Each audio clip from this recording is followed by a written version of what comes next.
Hola, bienvenidos a Pensamiento Libre, una serie televisiva producida por la Universidad Iberoamericana Puebla. Esta ocasión vamos a abordar un tema ciertamente inquietante, de necesaria, urgente, diríamos, reflexión, que es el tema del malestar social en el México del año 2010. Para hacerlo hemos invitado a un especialista en el tema de los movimientos sociales, el doctor Jorge Cadena Roa. Comenzamos.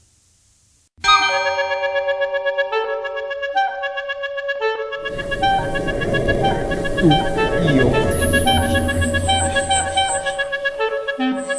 Igual.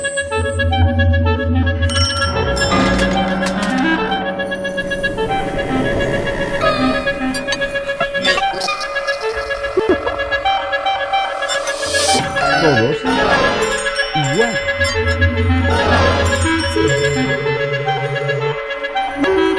Todos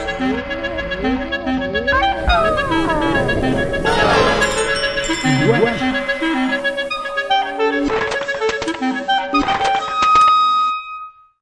Pensamiento libre. Jorge, gracias por estar con nosotros. Un gusto estar acá con ustedes. Gracias.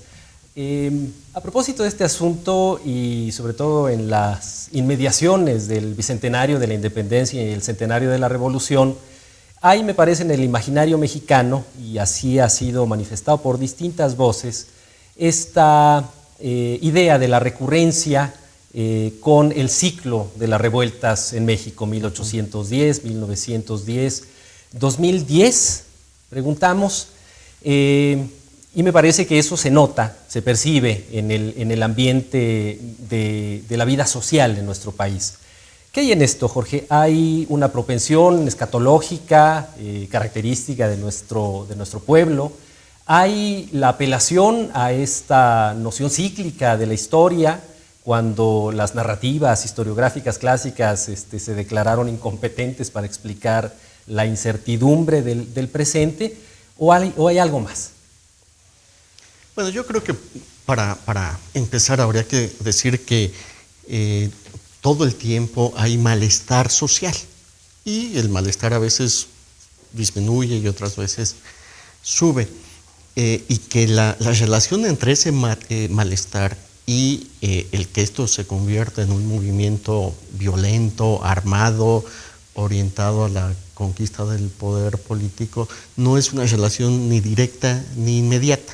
De hecho, las revoluciones son sucesos políticos extraordinarios, es decir, en el sentido de que no son lo común. Si vemos, por ejemplo, la historia de América Latina, no son muchas las revoluciones exitosas que ha habido. O sea, está la mexicana, la cubana, en Centroamérica la nicaragüense, en Bolivia en los 50 hubo algo que le llamaron revolución, pero fue más bien un golpe militar por parte de militares jóvenes progresistas, pero fuera de eso no hay mucho más, ¿no? Y eso indica que son eventos fuera de lo común. Y si vemos también la historia mundial, pues está la francesa, la rusa, la china, etcétera. No es que cada país haya tenido una revolución. Lo que sí ha habido en toda América Latina, yo creo que prácticamente no hay ningún país que haya quedado exento de esto, movimientos armados que fracasan, que no consiguen, sus objetivos no llegan a conquistar el poder. Y en esto sí, esto es un fenómeno mucho más generalizado, pero incluso ahora mismo en México hay varios grupos armados, algunos de ellos con una participación o capacidad de fuego pues, de vez en cuando, no es nada regular, no hay enfrentamientos continuos, y otros grupos armados, pero que desde hace años, digamos, estoy pensando en el Ejército Zapatista de Liberación Nacional, que prácticamente después de unas semanas en el 94 dejaron las armas a un lado y entraron a un proceso de negociación. Entonces, por un lado, existe malestar, todo el tiempo hay malestar, pero para que esto se convierta en un movimiento armado, pues falta mucho. Además, a mí me produce un poco de gracia esto de pensar que en el 2010 habrá una revolución o un movimiento armado, como si de veras fuéramos los mexicanos tan puntuales, ¿no? O que cada 100 años sí ponemos el reloj en sincronía, ¿no? Pero sí, por supuesto que es un tema que ha estado presente en la UNAM, de donde yo vengo, en un mural de la Biblioteca Nacional. Siqueiros así lo puso, ¿no? 1810, 1910, y los siguientes son signos de interrogación. Porque bueno, también lo que hay que reconocer es que hay muchos problemas que siguen sin resolver, ¿no? Jorge Cadena Roa es doctor en Sociología por la Universidad de Wisconsin, Madison, Estados Unidos, con estudios de posgrado en Política Contenciosa del Centro de Estudios Avanzados de Ciencias de la Conducta de la Universidad de Stanford. Además de haber dirigido varias tesis doctorales de maestría y licenciatura, Jorge Cadena forma parte del Observatorio de la Democracia del Instituto de Investigaciones Sociales de la UNAM. A propósito de eso, justamente un poco esta discusión sobre las posibilidades reales de un estallido social en nuestro país vienen precedidas por el tema del Estado fallido. Si no mal recuerdo, por ahí de 2008, Forbes utilizó este elemento refiriéndose a México y particularmente al combate contra el narcotráfico en México, a los riesgos de perder esa guerra, y pronto prendió este tema y se convirtió en un tópico de conversación también cotidiano.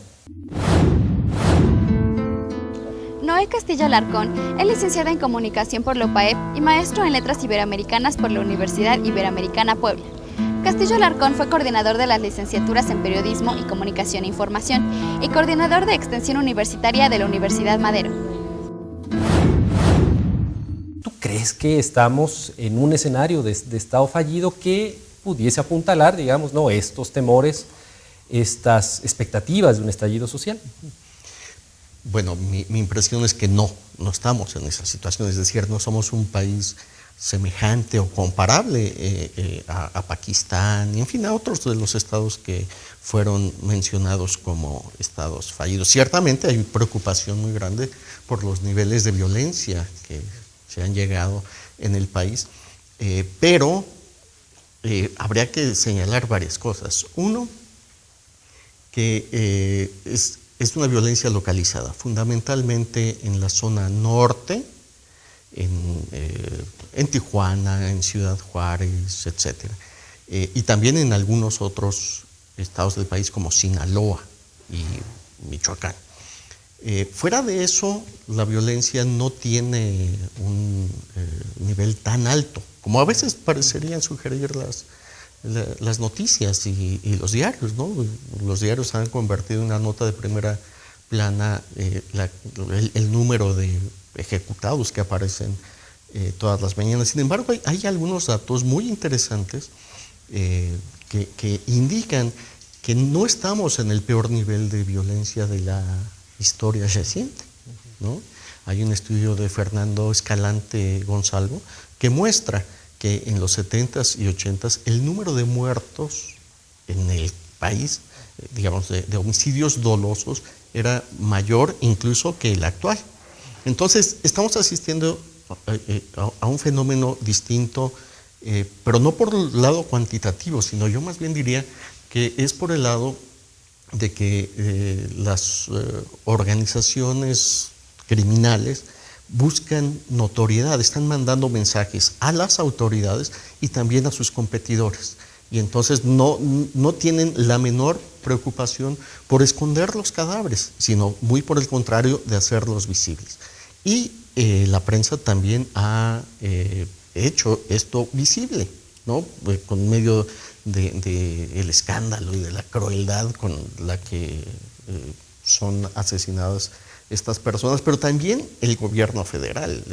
El otro día iba manejando y escuché como uno de los éxitos de la Procuraduría General de la República el caso del pozolero, ¿no? Y el pozolero en ese relato de unos cuantos segundos, lo presentan como el hombre que disolvía a sus víctimas en ácido. O sea, es espeluznante. Entonces, por todos lados tenemos, escuchamos estas noticias de que la situación de la inseguridad es muy grande. Pero viendo los números fríamente, hemos estado peor. Lo que sucede es que los muertos se daban en otros lugares, en zonas rurales, muchas veces eran campesinos e indígenas que no despertaban mayor interés, lamentablemente, pero cuantitativamente no alcanzamos los peores años de la violencia en México.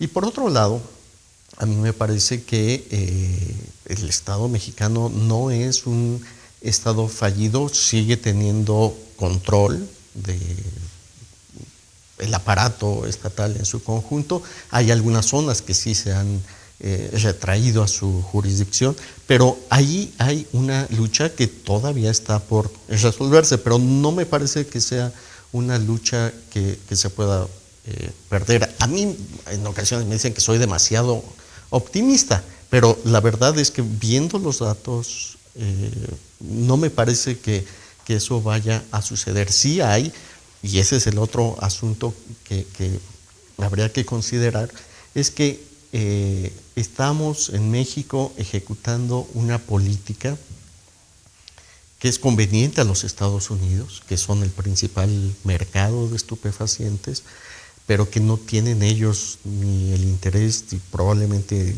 la capacidad de combatir el tráfico de drogas en su país, y entonces obligan a los países, en el caso de México, que sigue siendo en buena medida un país de tránsito, a que acá se detenga. Y entonces es un costo que los Estados Unidos le imponen a países como México, que no tienen un problema serio de producción, ¿no?, ni de consumo. Y esto, es decir, todas estas muertes que estamos teniendo acá en México, en buena medida son por ese motivo, porque el mercado más grande del mundo de estupefacientes no toma medidas para controlar. Y México tiene que asumir, ha asumido, digamos, este papel de tapón, ¿no?, en es. muchos sentidos respecto de los intereses norteamericanos. Si te Así parece, es. Jorge, vamos a hacer una pausa y regresamos muy rápido.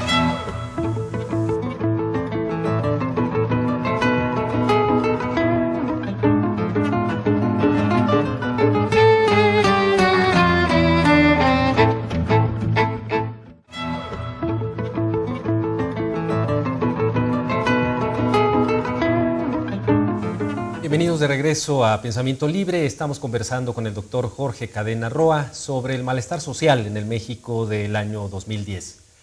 Jorge, ya nos planteabas en el bloque anterior tu valoración respecto de que no hay tal estado fallido como algunas voces han dicho en los últimos tiempos en nuestro país. Sin embargo, sí me parece que todos podemos advertir ciertas condiciones que se parecen peligrosamente a aquellas que prevalecían en el México de 1810, pero sobre todo en el de 1910. Recuerdo que Carlos Montemayor decía alguna vez que la constante en México entre el siglo XIX y el siglo XX no era la estabilidad, sino lo contrario, sino la inestabilidad provocada por un clima de injusticia, de inequidad, de impunidad, mal disfrazado y que iba, digamos, haciendo aparición de distintas maneras en el escenario público de nuestro país. ¿Cuáles serían esos paralelismos que tú sí percibes que emparentan el 2010 con el 1910, quizá con el 1810? Bueno, es por supuesto un tema muy interesante.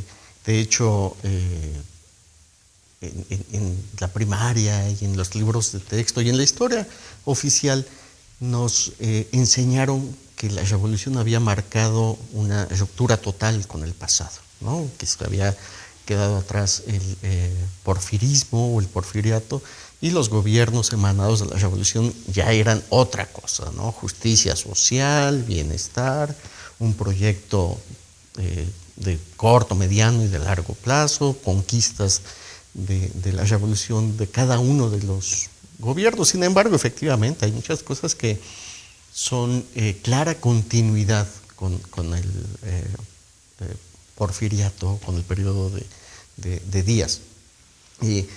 Pero hay también algunas diferencias, y quizás es ahí donde a mí me gustaría detenerme. Por ejemplo, una de las cuestiones de ruptura en relación con el periodo de Díaz es que ahora vivimos de una u otra manera, con matices, pero a fin de cuentas, en una democracia. Es decir, no se trata de un gobierno unipersonal, centralizado, vertical, sino, y esa fue una de las conquistas de la revolución, los gobiernos del PRI no eran personalizados, sino eran institucionales, era el PRI, el ámbito donde muchos de los conflictos sociales entre las fuerzas que integraban la familia de la revolución se resolvían. Ahora estamos en otro momento, no hay un PRI capaz de mantener la disciplina sobre toda la clase política. Hay 3 partidos grandes. En los últimos años ha cambiado la posición que tiene cada uno de ellos en cuanto a importancia electoral, y también cambia en los estados. Entonces esa es una diferencia muy importante.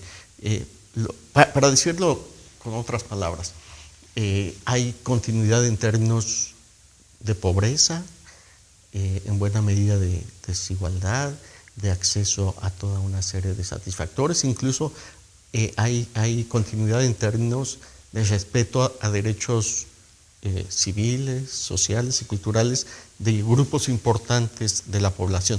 Pero lo que tenemos ahora, a diferencia de hace 20 y de hace 100 años, es un sistema político que permite regular el conflicto, negociar, encontrar acomodos y tratar de encontrar soluciones pacíficas a demandas justas, ¿sí? Entonces, todas estas situaciones de desigualdad y de conflicto tienen una manera institucional, diríamos, de solucionarse, habida cuenta de que el país es muy diverso. Es no solo regionalmente, sino también social y culturalmente. Entonces, la democracia sí permite que todas las formas de comprender la vida, todos los valores, tengan cabida en un mismo sistema y encuentran acomodos y medios de convivencia. Entonces, no es una situación en la que todos los conflictos se concentren en un solo punto, como sí sucedía en buena medida durante el régimen de Díaz. Y la cuestión de democracia electoral no es cualquier cosa, porque no podemos de ninguna manera olvidar que una de las demandas que dio origen al movimiento revolucionario fue la consigna maderista de sufragio efectivo, no reelección. Y con dificultades y con mucho retraso, me parece que estamos ya acercándonos cada vez más al cumplimiento de ese ideal, es decir, de que las autoridades sean electas por voto popular y que haya rotación entre las élites. Y eso oxigena mucho y destensa mucho la política. Quizá ese sea justamente el principal motivo de preocupación. Me parece que efectivamente entre 1910 y el 2010 está la gran diferencia de que vivimos en el marco de un régimen democrático. Sin embargo, en los últimos tiempos hemos advertido las evidencias de un sistema de partidos y una clase política que no alcanzan a procesar las expectativas, por un lado, de efectivamente una sociedad terriblemente plural y por el otro lado, agravios también del pasado que no, insisto, alcanzan estos actores privilegiados de la política en nuestro país a sacar adelante. Eso ciertamente no es un paralelismo con 1910, sin embargo sí establece condiciones de poca maniobra en términos políticos. Sí, digamos, sí, no es una muy buena respuesta, pero voy a tratar de argumentarlo. Efectivamente, la transición a la democracia en México fue una democracia muy prolongada, que estuvo controlada básicamente por el PRI y negociando cada que tenía que negociar con el PAN y con el PRD, y también en buena medida impulsada en determinados momentos por movimientos sociales, ¿no? Podemos ir viendo desde la reforma política del 77, como en el momento en el que el secretario de Gobernación en ese entonces, Reyes Heroles, en Chilpancingo nada menos, anunció que habría esta apertura y una legalización de un número mayor de partidos políticos, precisamente para que quienes habían optado por la vía armada pasaran al ámbito de la política institucional y formaran partidos y se presentaran a las elecciones, ¿no? La reforma última, en buena medida, fue el resultado de la insatisfacción que quedó en el electorado y en la ciudadanía después de la elección del 2006, y que tuvo como característica que quien casi gana la elección no reconoció que la había perdido. Y entonces también hubo una serie de protestas muy importantes en la Ciudad de México, se tomó Paseo de la Reforma, el Zócalo, etcétera, etcétera. Y como respuesta a estas protestas hubo un nuevo ciclo de reformas que a mi parecer no sirvieron de gran cosa porque el enfoque estaba equivocado, pero bueno, en fin, ese es otro tema. Lo que quiero decir es que a pesar de que ha sido una transición en buena medida controlada y digamos contenida al ámbito electoral, de cualquier manera se han visto cambios y reformas graduales en la que en momentos determinantes se han tomado decisiones de cambio mayor a partir de insatisfacción social que se manifiesta por vías no institucionales, o por movimientos sociales pacíficos o por movimientos sociales armados. Y cada una de las reformas que se ha dado en este periodo tiene como correlato una negociación entre partidos y protesta social.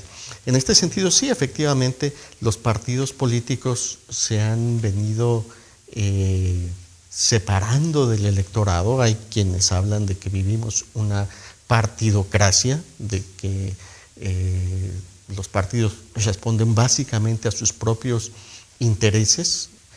Sin embargo, mi impresión es que si vemos el día a día, es muy difícil percibir los cambios, pero si vemos un periodo más amplio, yo creo que sí podemos darnos cuenta de que incluso ahora mismo hay intentos de ciudadanizar y que los partidos tienen en mente que el electorado puede mostrarse insatisfecho y abandonar las elecciones y canalizar su insatisfacción por otra vía. El caso de las elecciones del 2009 con el voto en blanco indica que hay un sector de la sociedad que no considera que esté bien representado por la clase política, la posibilidad de que se presenten candidaturas independientes, etcétera, ¿no? Entonces a mí me parece que a pesar de las dificultades para avanzar en la democratización de un conjunto de instituciones, vamos gradualmente en esa dirección, avanzando en transparencia y avanzando en rendición de cuentas, no de una manera inexorable, y esto sí me parece que es muy importante aclararlo, porque todos los procesos de democratización son el resultado entre personas y grupos sociales que quieren la democracia, ¿no? Y grupos que no la quieren, que no les conviene y que buscan por todos los medios de contenerla o de impedirla. Entonces estamos, yo creo, en un momento de esa naturaleza, en que ha habido avances importantes en materia de democracia, pero hay grupos que se han aprovechado de la democracia para sus propios fines y otros que dicen que ya es suficiente. Y entre los grupos que se han aprovechado de la democracia, a mí me parece que destaca de una manera muy notable los medios de comunicación, Por supuesto. ¿no?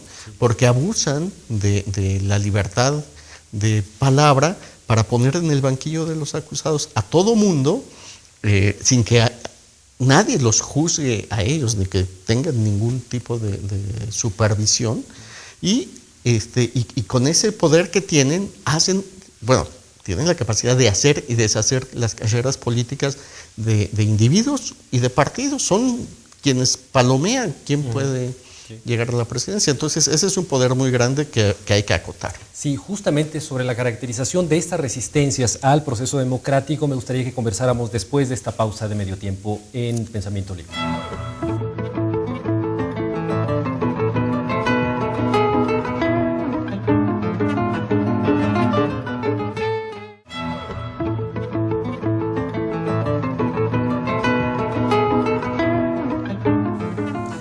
De regreso en Pensamiento Libre, conversamos con el doctor Jorge Cadena Roa sobre el malestar social en el México del 2010. Planteabas, Jorge, en el bloque anterior que la gran diferencia entre 1910 y el 2010 es el régimen democrático, que sin embargo tiene evidentemente fragilidades, tiene riesgos. Uno de los más importantes es justamente la aparición de pronto de actores, factores, algunos de ellos metaconstitucionales, ¿no?, que se oponen efectivamente a el tránsito a una democracia cada vez mejor arraigada, con mayores condiciones de posibilidad para hacerse efectiva. Este dato justamente aparecía en la encuesta nacional sobre cultura política y prácticas ciudadanas, donde más o menos revelaba que todos los mexicanos éramos conscientes de que el sistema de justicia sirve a pocos y que de pronto también la propia acción del gobierno sirve para solapar los privilegios de unos cuantos en detrimento del resto de la población. Me parece justamente que en ese contexto podemos poner a los medios de comunicación, pero supongo que también algunos otros actores, algunos otros factores de la vida pública mexicana que hoy por hoy conspirarían contra justamente este proceso democrático. ¿Qué otros elementos abonarías en ese sentido, Jorge?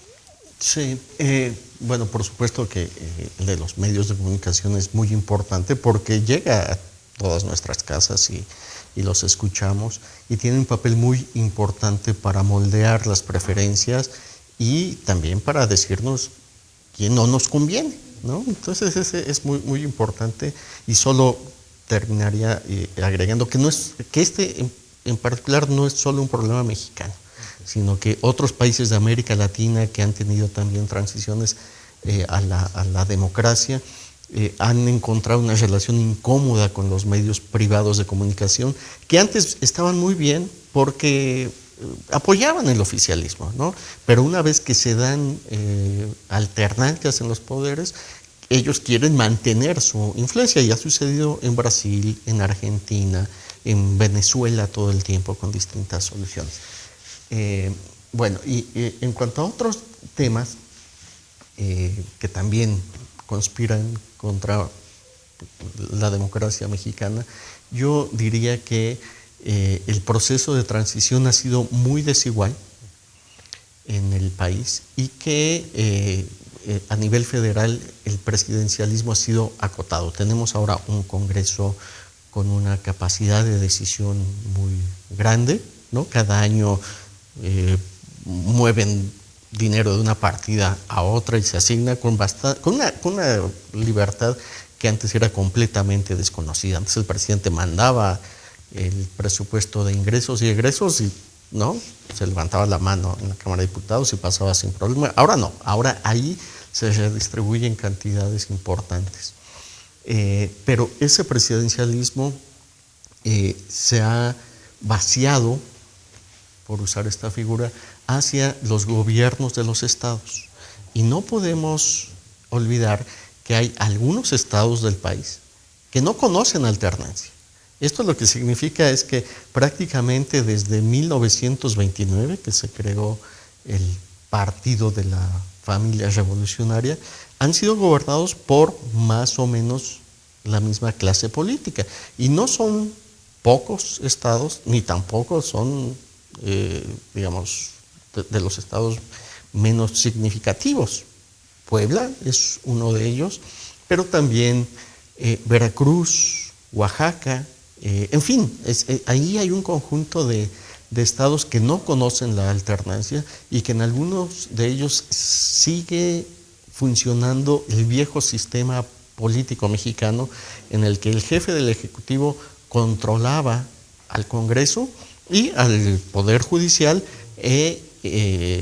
controla ahora algunas instituciones autónomas.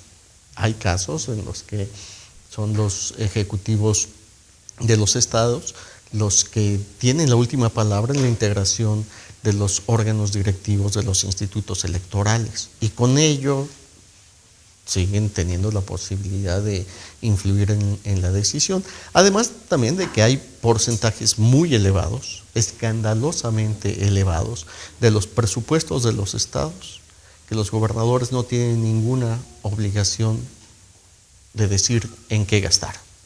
Entonces, ese también es un problema muy, muy severo, porque no hay rendición de cuentas, no hay transparencia y entonces los recursos públicos se siguen usando de una manera patrimonialista, ¿no? O sea, todo para acá, o de manera clientelar, en la que se establecen relaciones de intercambio político, ¿no? Tú votas por mí y yo te compongo la escuela o te doy unos sacos de cemento. Entonces, para evitar estos vicios que no son nuevos, sino que vienen de toda la historia del periodo autoritario, es necesario, me parece, impulsar las transiciones. Y también es muy importante fortalecer los mecanismos de rendición de cuentas y darle mayores facultades al Poder Judicial, ¿no? Me parece que esa también es una diferencia muy importante del régimen actual, en el que el Poder Judicial, la Suprema Corte de Justicia, tiene capacidad para dirimir no solo conflictos entre autoridades y particulares, sino también entre poderes del Estado mexicano, ¿no? Pero sigue siendo insuficiente, es claramente insuficiente y el Poder Judicial es, me parece, muy claramente un ingrediente fundamental de cualquier democracia, porque es solo ante los juzgados que las personas pueden hacer valer sus derechos. De otra manera, si alguien es detenido injustamente, ¿a dónde va? Si tiene algún daño patrimonial, ¿a dónde va? Y esta es una tarea muy, muy grande y un desafío muy considerable que tiene la democracia mexicana y que no pasa por lo electoral, porque en muchas ocasiones cuando se piensa en democracia parecería que ya con tener elecciones libres, competitivas, limpias, imparciales, es insuficiente. Pero no es así. Una vez que se consigue esto, hay que seguir trabajando para crear mecanismos de contrapesos y balances que permitan que cuando algo no funciona se pueda componer, ¿no? Porque a fin de cuentas la democracia no es más que un sistema para dirimir conflictos y tomar decisiones. No significa que de un momento a otro toda la gente va a ser buena, va a ser linda, va a ser amable, sino precisamente pensando en que esa gente sí existe, pero es muy rara y pocas veces se van al servicio público, ¿no? Precisamente por esas circunstancias hay que construir un sistema que permita vigilar a aquellos que se meten a la política con fines exclusivamente privados o personales o de grupo y que buscan solamente el enriquecimiento. Y por eso es tan importante la transparencia, la rendición de cuentas y el funcionamiento eficaz, oportuno del sistema de procuración de justicia. Me parece que, bueno, y es motivo justamente, ha sido motivo de tu investigación en los últimos años, de pronto no miramos también lo que pasa más allá de allí donde los reflectores apuntan en materia de la vida pública, de la vida política particularmente. ¿Qué claros podemos haber y qué oscuros también en el campo de las organizaciones civiles? Bueno, el campo de las organizaciones civiles es un campo muy variado y muy amplio, muy diverso. De alguna manera son expresión de la pluralidad social. No forman un ente homogéneo con una sola voz, sino muestran la polifonía del país. Entonces hay todo tipo de organizaciones que plantean problemas particulares de promoción o defensa de un derecho o de resistencia a proyectos y políticas públicas que les consideran que les pueden lastimar. Y en este sentido, como una reflexión general, a mí me parece que es fundamental la participación social en la vida pública por todos los medios posibles. Es solo la participación de los ciudadanos los que pueden orientar la acción de las autoridades, de los gobiernos, los que pueden impedir que hagan y deshagan del gobierno y de los recursos públicos como si fueran bienes privados. Y es solo a través de demandas continuas de rendición de cuentas o de transparencia o de fiscalización o de propuesta incluso de políticas públicas o de participación en la implementación o en la evaluación, es decir, por todos estos mecanismos que podremos tener alguna idea de que el sistema político mexicano se orientará en un camino de mayor democracia y de profundización de la democracia, porque no son las instituciones las que se reforman a sí mismas, sino tienen un desafío exterior. Y ese desafío exterior lo constituyen precisamente los ciudadanos, pero además no solo los ciudadanos aislados, que es muy importante cada ciudadano lo que hace y en lo que colabora y en lo que se niega a participar, pero sobre todo de manera organizada, de manera colectiva, porque eso implica un sentido de definición de los problemas públicos, de diagnóstico de lo que está pasando y también de concepción y de diseño de cuáles son las soluciones más deseables desde un punto de vista ciudadano. En este sentido, no podemos de ninguna manera dejar lo público, lo común, lo comunitario, lo colectivo, lo social, en manos de los políticos. No podemos hacerlo. Tenemos que darles mandatos claros, orientaciones de qué es lo que queremos que hagan y vigilar permanentemente que lleven a cabo sus promesas de campaña y las demandas con las que llegan a estas oficinas. Y en este sentido, el tema de las organizaciones es fundamental y a mí me parece que en México estamos en un nivel muy alto de organización para todo tipo de fines, pero este es, podríamos llamarle como la historia oculta de la transición, porque muchos estudios que se hicieron sobre la transición a la democracia o sobre la democratización del país pusieron acento sobre todo en los procesos electorales y en los partidos, que sí, definitivamente, bueno, los partidos son los actores más importantes, son los protagonistas y los momentos de elecciones se producen decisiones y reacomodos, se cambian y se consolidan esos cambios en las relaciones de fuerzas, pero ha habido también un cambio muy importante en la conformación del tejido social del país, que eso es un fenómeno muy importante y estamos hablando de todo tipo de organizaciones, algunas con fines, digamos, privados o de grupo, que no tienen ningún interés, ninguna intención en llevar allá, más allá de lo privado, sus demandas o sus planteamientos, pero son digamos, organizaciones.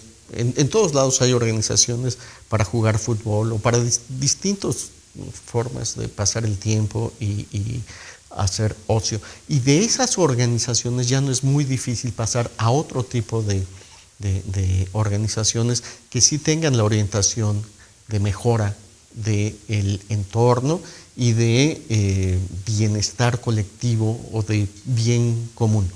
Es muy difícil calcular el número de organizaciones civiles que hay en el país, porque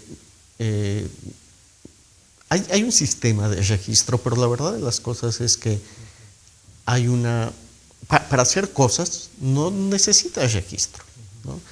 Y en ocasiones registrarse implica trámites, una serie de formalizaciones, llevar contabilidad, tener un registro notarial, etcétera, etcétera. Entonces hay una gran cantidad de organizaciones que hacen cosas, pero que nadie sabe de ellas y que cuantitativamente no aparecen en ningún registro. Pero esto sí es un fenómeno muy generalizado en todo el país, incluso entre los jóvenes. Los jóvenes han adoptado una manera de organizarse que es no jerárquica, muy horizontal, a partir de discusiones colectivas en las que no hay un líder que les diga tú haces esto y tú haces aquello, y que se denominan a sí mismos colectivos y son para distintos fines y actividades. Vamos a hacer la última pausa de este pensamiento libre. Jorge, regresamos muy brevemente.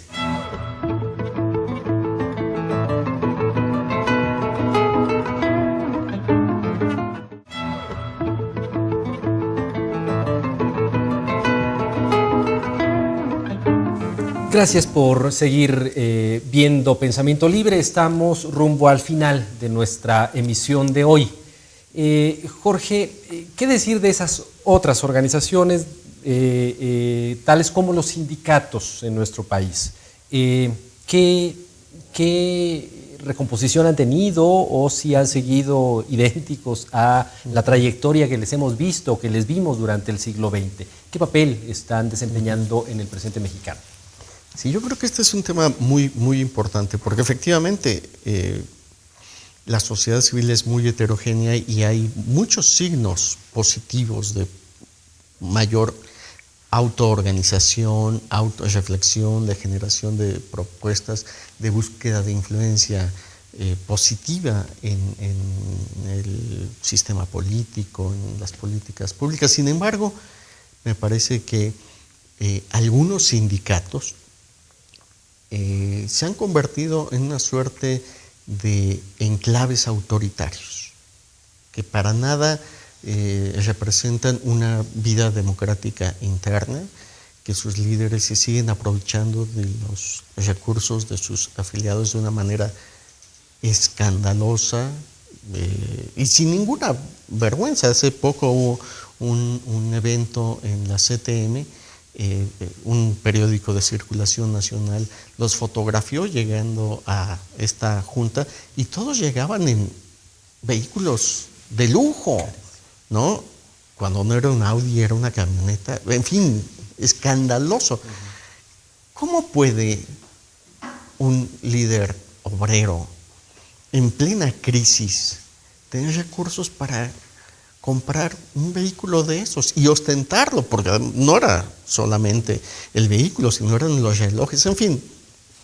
Claro, es muy claro que no se trata de dinero que les venga de la nómina o del trabajo que alguna vez hicieron. Entonces, sí, efectivamente, una tarea pendiente de la democracia mexicana es que llegue a la vida sindical.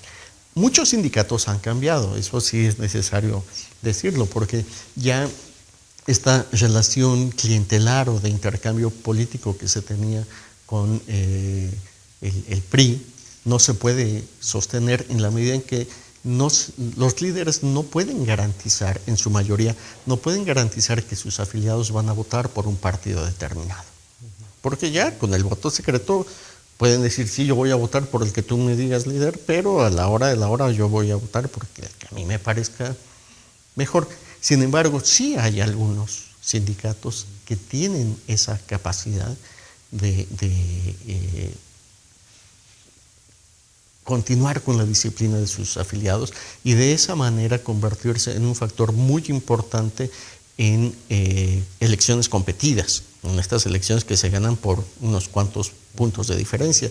Y en este sentido sobresale sin ninguna duda el Sindicato Nacional de Trabajadores de la Educación, que tiene ya un partido político y que a través de este partido político es capaz de, mediante alianzas, dar la última palabra, dar los últimos miles de votos para que un candidato u otro resulte ganador. Entonces ese sí es un lastre muy considerable y que habla de las limitaciones y de las herencias, de los rezagos, de estos enclaves autoritarios que todavía continúan en el país y que es necesario hacer algo al respecto. Jorge Cadena ha presentado más de 60 ponencias y conferencias para eventos académicos nacionales e internacionales y ha coordinado proyectos como el Seminario Permanente de las Entidades Federativas. Antes de terminar, Jorge, y brevemente, una valoración crítica sobre el papel que están jugando las universidades. Son hoy por hoy parte del problema, es decir, están refuncionalizando un estado de cosas que no ayuda a avanzar en términos democráticos, en términos de justicia, en términos de dignidad, o hay iniciativas de solución en favor de nuestro país. Sí, bueno, yo creo que también en este caso hay un poco como en botica, ¿no? De todo. Pero en términos generales, a mí me parece que las universidades mexicanas se han superado mucho a sí mismas. En términos de calidad de la educación, en términos de resultados de investigación y en términos de difusión de la cultura.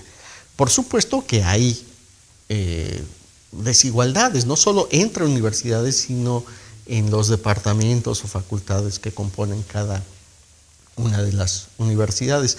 Y hay algunos institutos de investigación y algunas facultades que sí tienen un papel muy importante en la propuesta de soluciones, en la investigación y elaboración de diagnósticos para la toma de decisiones, de una manera mucho más visible y mucho más profesional de lo que antes se hacía. Digamos, con el Estado autoritario, y yo creo que esto fue una situación que prevaleció, pues yo diría que por lo menos hasta los años 90 del siglo pasado, había una desconfianza muy fuerte entre las universidades y el poder público. Por eso es que la autonomía es una gran cosa para muchas universidades públicas. Y a veces me pongo a pensar, bueno, ¿y por qué Harvard no es la Universidad Autónoma de Harvard? Bueno, pues porque allá no tenían el problema de que les respetaran la autonomía. En cambio, acá sí, porque el presidente podía mandar a su compadre o el gobernador a su entenado a dirigir una universidad con un costo político y económico muy considerable. Entonces, la demanda de autonomía, de autogobierno, de gobierno con criterios académicos, en un contexto de democratización, me parece que está generando frutos y que también en este punto estamos en una dirección muy adecuada. De acuerdo. ¿No? Jorge, casi en 3 palabras estamos terminando esta emisión de Pensamiento Libre. El maestro Noé Castillo Larcón es actualmente director general del medio universitario de la Universidad Iberoamericana Puebla y codirige un programa radiofónico llamado El Jardín de las Dudas que se transmite en Radio Boab y SICOM Radio.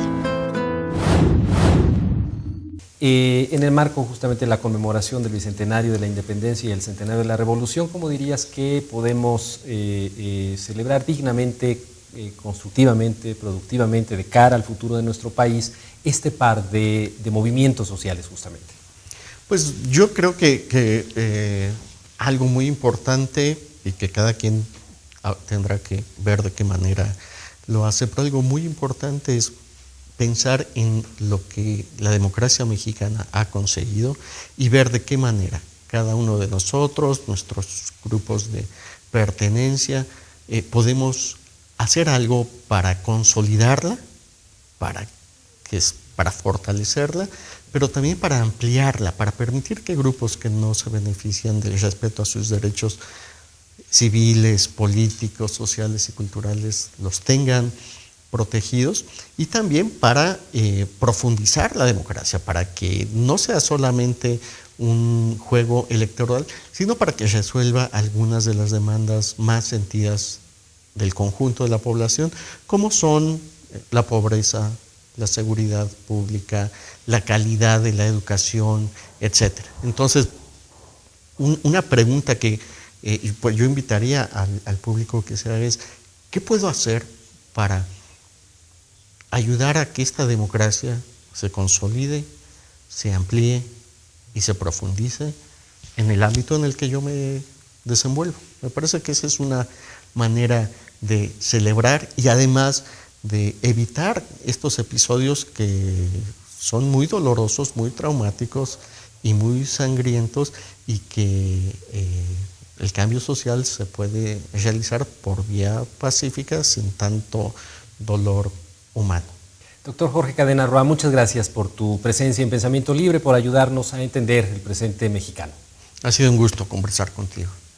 Sobre todo, muchas gracias a ustedes que acompañaron esta emisión. Hasta la próxima.